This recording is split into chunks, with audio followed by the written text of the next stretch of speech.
Instaurare omnia in Christo. Melakukan pemulihan segalanya dalam Kristus. Ini adalah moto yang dipakai oleh Paus Pius ke-10 yang kita peringati pada hari ini. Mengapa dia memakai istilah instaurare omnia in Christo, memulihkan segalanya dalam Kristus? Karena pada zaman di mana dia hidup, suasana gereja itu agak kacau. Kacau karena berbagai macam bentuk gaya hidup yang membuat orang tidak lagi memperhatikan iman, ajaran iman, tidak lagi ada katekese, tidak ada perhatian terhadap liturgi dan apapun bentuk. Alleluia, alleluia, alleluia, alleluia, alleluia, alleluia. Alleluia, alleluia, alleluia, alleluia, alleluia. Hari ini janganlah bertegar hati, tetapi dengarkanlah sabda Tuhan. Alleluia, alleluia, alleluia, alleluia, alleluia, alleluia.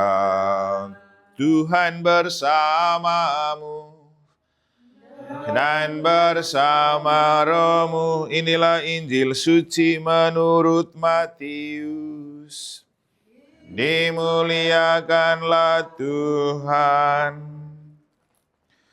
Pada suatu ketika, Yesus berbicara kepada para imam kepala dan pemuka rakyat dengan memakai perumpamaan. Ia bersabda, hal kerajaan surga itu seumpama seorang raja yang mengadakan perjamuan nikah untuk anaknya. Ia menyuruh hamba-hambanya memanggil orang-orang yang telah diundang ke perjamuan nikah itu, tetapi mereka tidak mau datang. Raja itu menyuruh pula hamba-hamba lain dengan pesan, katakanlah kepada para undangan, hidanganku sudah kusediakan, lembu-lembu jantan dan ternak piaraanku telah disembelih, semuanya telah tersedia, datanglah ke perjamuan nikah ini. Tetapi para undangan itu tidak mengindahkannya. Ada yang pergi ke ladangnya, ada yang pergi mengurus usahanya, dan yang lain menangkap para hamba itu, menyiksa dan membunuhnya. Maka murkalah raja itu. Ia lalu menyuruh pasukannya ke sana untuk membinasakan pembunuh-pembunuh itu dan membongkar kota mereka. Kemudian ia berkata kepada para hamba, perjamuan nikah telah tersedia, tetapi yang diundang tidak layak untuk itu. Sebab itu, pergilah ke persimpangan-persimpangan jalan, dan undanglah setiap orang yang kalian jumpai di sana ke perjamuan nikah ini. Maka pergilah para hamba dan mereka mengumpulkan semua orang yang dijumpai di jalan-jalan, orang jahat dan orang-orang baik, sehingga penuhlah ruangan perjamuan nikah dengan tamu. Ketika raja masuk hendak menemui para tamu, ia melihat seorang tamu yang tidak berpakaian pesta. Ia berkata kepadanya, hai saudara, bagaimana saudara dapat masuk tanpa berpakaian pesta? Tetapi orang itu diam saja. Maka raja lalu berkata kepada para hamba, ikatlah kaki dan tangannya dan campakkanlah orang itu ke dalam kegelapan yang paling gelap. Di sanalah ada ratap dan kertakan gigi. Sebab banyak yang dipanggil, tetapi sedikit yang dipilih. Demikianlah sabda Tuhan. Terpujilah Kristus. Instaurare omnia in Christo. Melakukan pemulihan segalanya dalam Kristus. Ini adalah moto yang dipakai oleh Paus Pius ke-10 yang kita peringati pada hari ini. Mengapa dia memakai istilah instaurare omnia in Christo, memulihkan segalanya dalam Kristus? Karena pada zaman di mana dia hidup, suasana gereja itu agak kacau.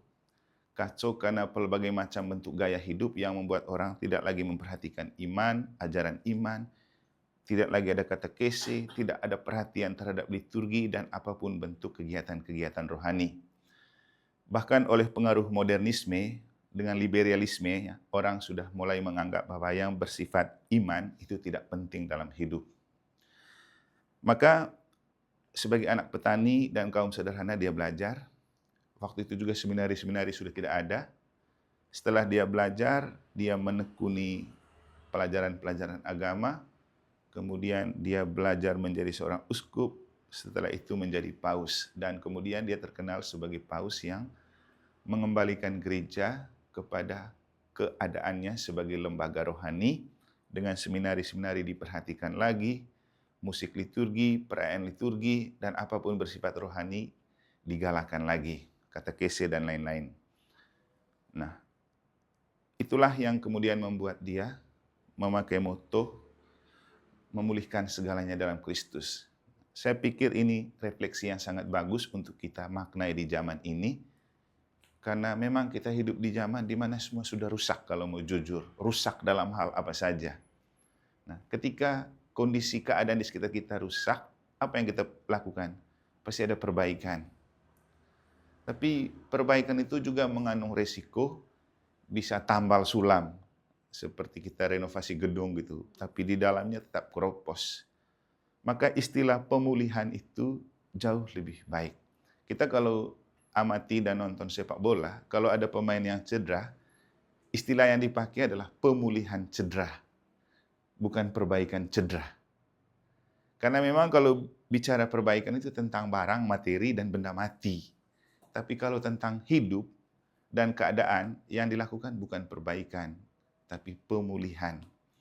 Jadi memang saya rasa kalau kita sakit pun, yang kita perjuangkan bukan perbaikan kesehatan, tapi pemulihan kesehatan.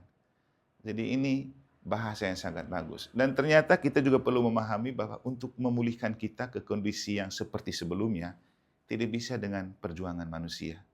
Katakanlah, kalau orang narkoba, kalau dibuat rehabilitasi kan tidak cukup dengan pengobatan. Ada bahkan revolusi mental begitu. Ada pendampingan untuk dia merasa berharga kembali. Dan ada banyak persoalan-persoalan jiwa, mungkin mereka yang kerja di rumah sakit jiwa lebih tahu, bahwa kesembuhan orang itu pertama dan utama adalah memulihkan kembali perasaannya. Dan lagi-lagi, kita tidak bisa memulihkan keadaan kembali ke sebelumnya kalau kita tidak melibatkan Tuhan. Karena hidup itu adalah anugerah Tuhan. Nah, itulah kenapa kemudian Paus ini memakai moto Instaurare Omnia in Christo, memulihkan dalam Kristus, karena ia memulihkan kembali gereja, kembali kepada Kristus. Nah, tugas kita sebagai petugas, pasti bukanlah orang-orang utusan Allah di zaman ini, yang dipilih dari banyak yang dipanggil, kan itu kata-kata terakhir Injil tadi, banyak yang dipanggil tapi sedikit yang pilih, itu memiliki makna pemeliharaan ini. Memelihara gereja, memelihara ajaran gereja, memelihara hal-hal baik, dogma-dogma yang sudah lama dipertahankan gereja. Jadi gereja Katolik itu kuat itu karena dia memelihara ajaran-ajarannya. Sejauh ini kan sudah 2000 tahun gereja ini. Bandingkan dengan teman-teman gereja lain yang karena tidak jelas dogmanya, ajarannya. Kalau Katolik itu sudah dipertimbangkan matang-matang. Kita ini tinggal menjalankan, memelihara dan menjaga sambil memberikan pembaharuan. Makanya dalam gereja Katolik itu ada istilah Ecclesia semper reformanda est. Gereja itu harus selalu diperbaharui sesuai dengan perubahan dan perkembangan zaman. Nah, tadi kami webinar, Zoom meeting dengan Oromo Koko yang gemuk itu, dengan salah satu dosen dari Atmajaya, Ibu Lisa namanya, dia pendamping OMK, diajak untuk berbicara tentang imam dan media sosial. Kami tadi pertemuan Unindo melibatkan ketua-ketua dan pengurus Unios Indonesia. Di situ kita diajak untuk merefleksikan imam dan media sosial, berkat atau persoalan. Apa istilahnya? Moderat ya. Berkat atau moderat. Jadi ada banyak refleksi yang dilakukan. Tentu di satu sisi medsos itu baik dan penting untuk pewartaan, tapi di sisi yang lain juga berbahaya kalau tidak dimanfaatkan dengan bijak. Yang jadi persoalan bagaimana kita para imam menempatkan diri dalam dunia medsos. Maka tadi di bagian kesimpulan setelah mengikuti, saya menegaskan bahwa memang kita di OGF melakukan kegiatan ini untuk imam itu selalu di going formation, namanya ongoing formation, selalu on, jangan sampai off, karena kalau off seperti lampu, kita off in, gelap dan mati. Jadi on ini supaya kita tetap menyala gitu. Dan kita merefleksikan keberadaan kita dalam konteks perkembangan dunia yang sedang berkembang. Bahwa ada yang bilang, ya nggak usah terlibat di situ karena sentuhan langsung bertemu dengan umat jauh lebih masuk. Tapi di sisi yang lain, dari segi profesionalitas, kita tidak mengingkari bahwa umat kita lebih banyak bergerak di medsos. Lalu saya bilang, ya memang paling penting akhirnya begini. Kalau kita bisa bergaul dan berkontraksi langsung, interaksi langsung, lakukan. Kalau tidak, ya lewat medsos. Karena kita juga mau kunjung umat, nanti mereka sibuk dengan medsosnya, kita juga seperti patung. Sementara itu, banyak yang memakai lewat medsos. Saya kasih contoh begini. Saya kalau misalnya harian khotbah, mungkin 20-an orang yang hadir. Ketika saya upload di TikTok, bisa ribuan yang nonton. Sama YouTube. Contoh saja, misa kenaikan Bunda Maria. Berapa sih umat Mataram yang datang? Tapi di TikTok sudah hampir 50.000 orang yang nonton dan banyak komen dan merasa terinspirasi. Itu contoh. Jadi paling pentingnya begini, memulihkan kondisi dalam Kristus itu juga termasuk ketika kita sudah dijebak. Kita ini sudah dijebak dalam budaya modernisasi, budaya era milenial, di mana kita juga mau tidak mau masuk di dalamnya. Nanti kalau Suster dan Frater baca buku John Naisbitt yang ditulis tahun 2000, judulnya Megatrends 2000. Saya pernah baca itu, dan dia melukiskan kita itu masuk dalam dunia di mana kita itu lari terbirit-birit mengejar ketertinggalan, karena dunia akan berubah terus. Dari hari ke hari semakin ada perubahan, dan kita dipacu untuk ikut perubahan itu, sehingga kita yang baby boomer-nya sudah tua nih, terpaksa lepas HP gimbot, cari yang digital, walaupun hanya pakai untuk WA. Padahal banyak fasilitas lain yang lebih canggih. Kita kan yang tua-tua ini kan praktisnya untuk WA saja, walaupun HP-nya canggih. Kita romo-romo juga HP-nya iPhone, tapi hanya untuk WA dan buka ini saja. Padahal ada banyak fitur lain yang oleh orang milenial itu bisa dimanfaatkan. Tapi paling penting ini, ya mau tidak mau kita ikut itu arus. Tapi di dalam kita buat apa sebagai apa. Nah inilah maksudnya. Kita itu memulihkan kondisi ketika umat kita sudah terlalu jauh dan terlempar dari iman dan ajaran gereja karena pengaruh berita-berita viral, di situ kita masuk untuk meluruskan. Maka kita perlu hadir juga di medsos untuk meluruskan dan mengembalikan ajaran-ajaran penting. Apalagi ya kalau mau jujur, kita orang Katolik tertinggal jauh. Setelah teman-teman gereja lain banyak menggonggong, baru kita pelan-pelan mulai berpikir untuk bagaimana mempertanggungjawabkan iman. Nah, nanti kita lanjutkan di Romo Patris Allegro mereka yang datang besok. Jadi paling penting begini, spirit dari Santo Pius ini memang selalu aktual dan update untuk kita di zaman ini, karena tugas kita adalah memulihkan keadaan. Orang sakit dipulihkan, orang sakit hati kita pulihkan.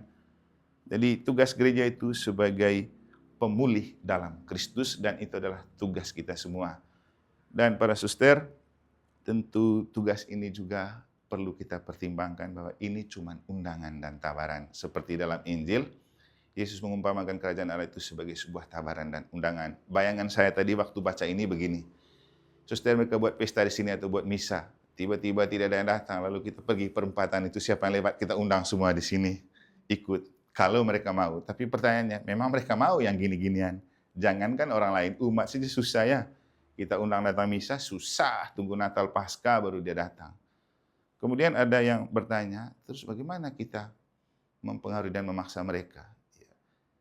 Kan ada yang tanya begitu waktu kita rapat. Romo, kita ini ajak orang ke pintu suci. Kalau mereka tidak mau bagaimana? Suster juga mungkin ada waktu itu ya. Lalu saya bilang, nggak apa-apa, soal mau tidak mau itu hak orang. Tapi tugas kita adalah mengundang. Kau datang, baik. Kau tidak datang, rahmatnya sudah bekerja untuk kita, kan kita bertanggung jawab dengan panggilan yang kita sudah Tuhan berikan.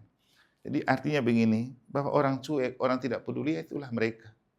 Tapi tugas kita terus memanggil, terus mengundang, ayo misa, ayo ini. Dan itulah yang dipesankan oleh Paus Pius ke-10 ini sebelum dia meninggal.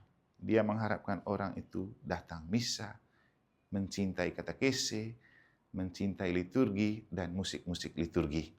Jadi dia itu sebenarnya pencinta untuk memulihkan kembali liturgi dan musik liturgi itu digalakan dalam gereja. Akhirnya para suster, kita berharap dan berdoa agar spirit yang menjiwai Santo Pius ini untuk memiliki prinsip instaurare omnio in Christo, memulihkan apapun dalam Kristus juga terbersit di dalam diri dan pelayanan kita, sehingga dalam mungkin keterbatasan kita tetap terpanggil dan melayani, karena kita ini sudah menjadi yang terpilih di antara banyak yang terpanggil, untuk juga muncul sebagai pemulih kondisi dan kerusakan hidup di dalam Kristus. Amin. Semoga Tuhan memberkati.